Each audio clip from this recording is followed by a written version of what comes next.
Koncept duše a reinkarnace se stal tématem k diskuzi mezi těmi, co na něj věří, a skeptiky.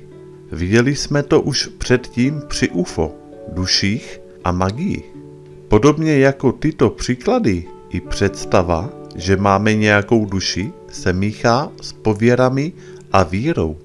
Ale na rozdíl od mimozemšťanů a duchů, kteří jsou podporováni individuálními tvrzeními a občas neprůkaznými důkazy, o odpojení duše od těla existuje jednoznačný vědecký důkaz.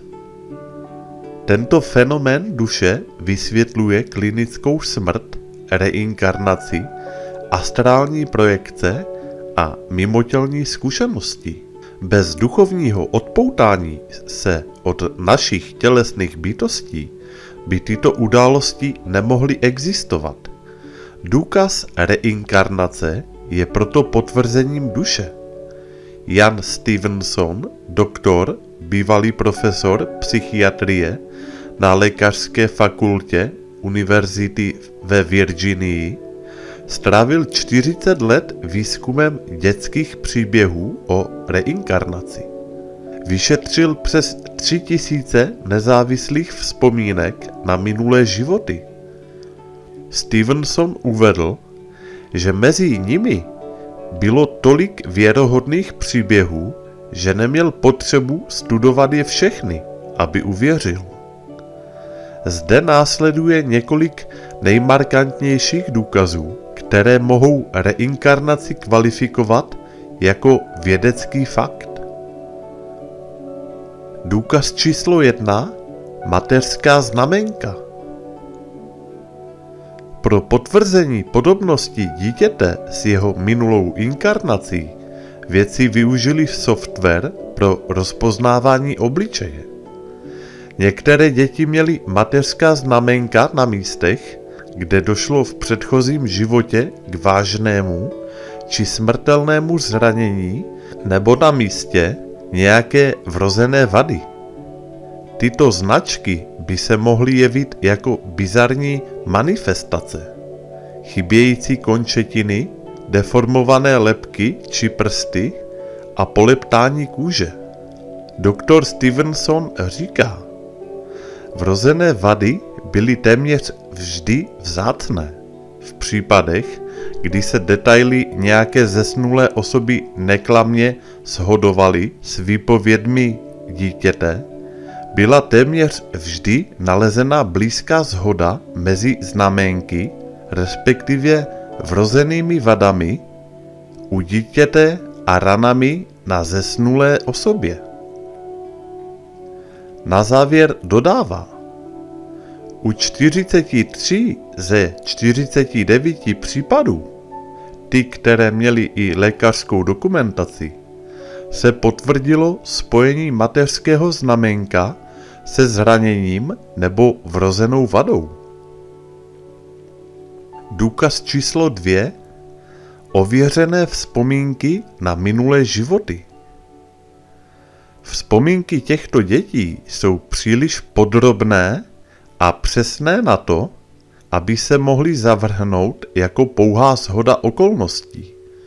V jednom ze svých článků Stevenson analyzoval 3 specifické případy a zaznamenal 30 až 40 dětských vzpomínek z minulého života. Během dalšího výzkumu se ověřilo 82 až 92% z nich a byly správné. Tyto děti znaly jména, povolání a osobnosti svých minulých sourozenců a rodičů, ale i přesné dispoziční plány svých domů. Stevenson často narážel na děti, které dokázaly popsat město, které nikdy předtím neviděli, a vyprávěli mu detailní vzpomínky na staré městské čtvrtě, rodinu a kamarády. U každého případu bylo možné najít rodinu, která ztratila nějakého příbuzného a jeho život se shodoval s výpovědí subjektu, píše Stevenson. Výpovědi subjektu brány en-bloc byly dostatečně konkrétní, takže nemohly být v souladu s životem jiné osoby. Důkaz číslo 3. Fobie způsobené traumaty z minulých životů. Doktor Stevenson se o tyto fobie velmi zajímal. Většinou se pojí se smrtí v minulém životě. Tuto asociaci potvrdil v 36% ze 387 případů.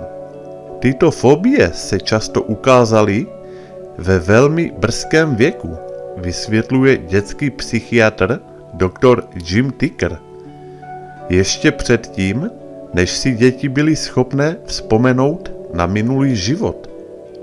Uvádí příklad jedné holčičky ze Srí Lanky, která jako miminko nesnášela koupání. 3 dospělí ji museli držet, aby ji vykoupali. V 6 měsících se pak začal projevovat strach z autobusu. Když holčička vyrostla a byla schopná si vzpomenout na svůj minulý život, uvedla, že když šla po úzké cestě kolem zatopeného pole, jel proti ní autobus, popisuje Tucker. Aby se mu vyhnula, chtěla ustoupit, ale upadla a utopila se. Existuje příliš mnoho důkazů na to, aby se reinkarnace mohla zavrhnout jako pouhá náhoda. Nelze ji označit jako fantastický, paranormální mýtus a tak zamítnout duši. Ani bez této vědecké podpory člověk nemusí nutně potřebovat důkaz o tom, že má oprávnění k tomu, že může něčemu věřit. Nazývá se to abdukce. Tu můžete ve svém životě využívat i v případě, že jste zarytý skeptik. Když meteorolog předpovídá déšť s až 70% pravděpodobností, nepotřebujete důkaz o tom, že bude pršet? Můžete si sebou právem vzít deštník. Ani důkaz o tom, že na vás nespadne nějaký strom, když sedíte v parku. Nevyžadujete nutně vědecký důkaz, abyste uvěřili v existenci mimozemských bytostí, protože jsou kumulativní důvody, pro které je toto naprosto možné. Věda je pragmatické měření přírodního světa, ale duše je něco z duchovní sféry. To vše berte v úvahu při odpovídání na tuto otázku. Věříte na reinkarnaci? Tak, a to je konec tohoto videa.